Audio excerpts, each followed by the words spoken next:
Hello lovelies, today I'm sharing how I made this very delicious banana drink. I've got here some bananas which I cut and froze for a few hours, and I've also got some tiger nut milk. Check out how I made the tiger nut milk in my previous video. All I'll do now is to add everything into the blender. I pour in some milk. I'm not adding all at once, just about a cup for now, and then I add half a teaspoon of cinnamon powder. Add the frozen bananas.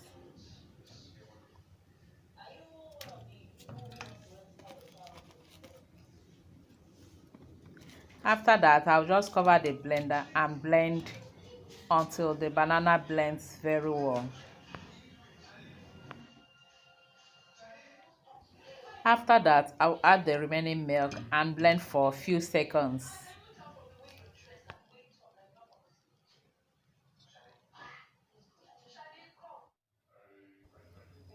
And here we have our banana milk drink.